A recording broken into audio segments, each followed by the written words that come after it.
అందరికీ జై శ్రీరామ్. ఈరోజు మీకు ఒక విషయం చెప్తానండి.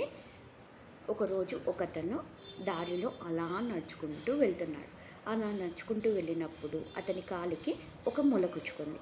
ఆ మొల కుచ్చుకోవడం వల్ల అయ్యో నాకు ఎంత కష్టం వచ్చేసిందే, ఈ మొల నాకే కుచ్చుకోవాలా అని చెప్పేసి ఆ మొల తీసి అక్కడనే పడేసి బాధపడుకుంటూ ఇంటికి వెళ్ళిపోతాడు. అదే దారి వెంట ఇంకొకతను వస్తాడు. అతనికి కూడా అదే విధంగా మొలకుచ్చుకుంటే అయ్యో నాకు వచ్చిన కష్టం ఇంకెవ్వరికి రావద్దు అని చెప్పేసి ఆ మొల తీసేసి పక్కన పడేసి అక్కడి నుంచి బాధపడుకుంటూ ఇంటికి వెళ్ళిపోతాడు. ఇంకొకతను కూడా అదేవిధంగా అలా నడుచుకుంటూ వెళ్తుంటే అతనికి కూడా ఒక మొలకుచ్చుకుంది. ఆ మొలకుచ్చుకుంటే అతను కాలు నుంచి ఆ మొల తీసేసి ఆ మొల తీసుకొని ఇంటికి వెళ్తాడు.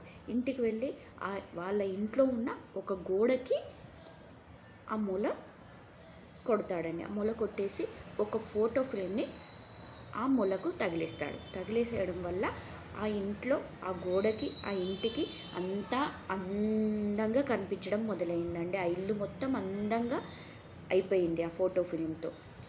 అంటే అతను ఏం చేశాడు, ఆ కష్టాన్ని ఇంటికి తీసుకెళ్ళి దాన్ని ఆ కష్టం వల్లే ఇంటికి అందంగా తయారయ్యేలా చేసుకున్నాడు.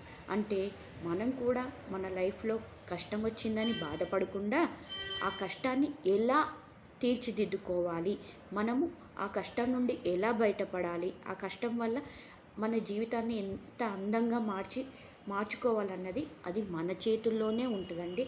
ఎప్పుడు ఏ కష్టమైనా ఇష్టమైనా ఏదైనా మన చేతుల్లోనే ఉంటుందండి.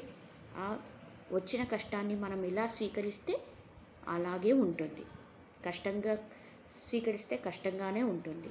ఇష్టంగా స్వీకరిస్తే అది మనని ఏం చేయలేదు, మనం దాన్ని ఈజీగా దాటేయగలుగుతాం. అందుకే ఎప్పుడు మనము బాధపడకుండా ఉండొద్దు. అందరికీ నచ్చుతుందని నేను అనుకుంటున్నా ఈ విషయము.